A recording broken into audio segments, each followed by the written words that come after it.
Então, agora a gente vai abordar o modelo aerodinâmico não linear que a gente vai utilizar no banco de dados aerodinâmicos.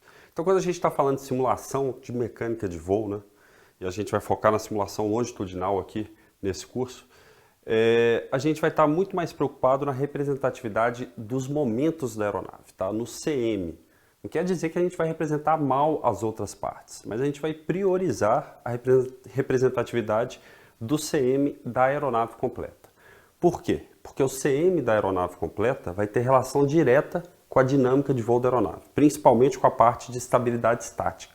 Então, a estabilidade estática vai ser realmente dada pelas curvas de CM da aeronave completa, e a parte dinâmica vão ter outros efeitos, mas que também estão fortemente relacionados ao CM da aeronave completa. Então, a gente vai priorizar esse dado ao invés de priorizar o arrasto, que foi o que a gente fez na polar de arrasto no capítulo anterior.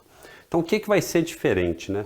No capítulo da polar de arrasto, a gente tinha um downwash linear. Então, a gente linearizou o downwash, a gente tinha o ε0 e o dε de alfa. Aqui a gente vai ter um downwash não linear. E com esse downwash não linear, ou seja, o downwash ele vai variar com o ângulo de ataque, não de uma maneira mais linear, né? A gente vai ter uma tabela de dados de downwash e a gente vai conseguir capturar as não linearidades que ocorrem na curva CM alfa. Então a gente já viu que aeronaves transônicas, né, a gente começa a ter aquele comportamento quando ocorre descolamento, a gente vai conseguir capturar isso, aquela perda de estabilidade quando ocorre esse descolamento que a gente chama de pitch up, né? Na polar, a faixa de interesse eram baixos ângulos de ataque. Então, como eram baixos ângulos de ataque, todas as simplificações que a gente fez de considerar o downwash linearizado e os outros dados também linearizados, elas se faziam pertinentes. Aqui, como a gente pretende ter um banco de dados que ele realmente simule a aeronave, mesmo na faixa não linear, numa faixa após o pitch up, para que a gente possa inclusive identificar e estudar essa instabilidade que acontece no momento do pitch up, ali, do descolamento da asa, né? A gente vai conseguir trabalhar esse banco de dados em altos ângulos de ataque. Então ele vai ter essa representatividade. Quando eu falo altos ângulos de ataque, também queria lembrar que esse é um banco de dados transônico. Então a gente vai ter altos ângulos de ataque para aeronaves transônicas, tá? Então a gente não vai estar falando aí de 20 graus de ângulo de ataque.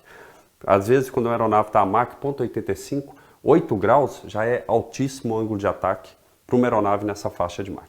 Então, como que será feito? A gente vai ter que a CL alfa, ela vai ser a mesma que foi determinada na polar de arrasto. E ela vai ser linear, tá? E a gente também vai desprezar os efeitos de Mach na CL alfa, tá?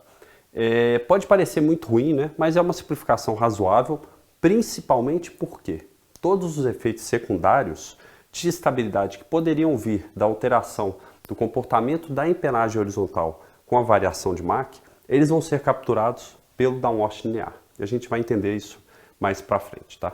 O downwash ele vai ser determinado para que a curva CM alfa seja igual à do túnel de vento, para cada número de Mach, tá? Então a gente vai passar por esse processo aqui e vocês vão ver como que a gente vai representar toda a não linearidade real da aeronave em alto ângulo de ataque, apesar de estar utilizando uma curva de CL alfa HT linear. Ainda assim, tratando-se de um banco de dados transônico, essa parte da CL alfa linear, ela se faz bem razoável também.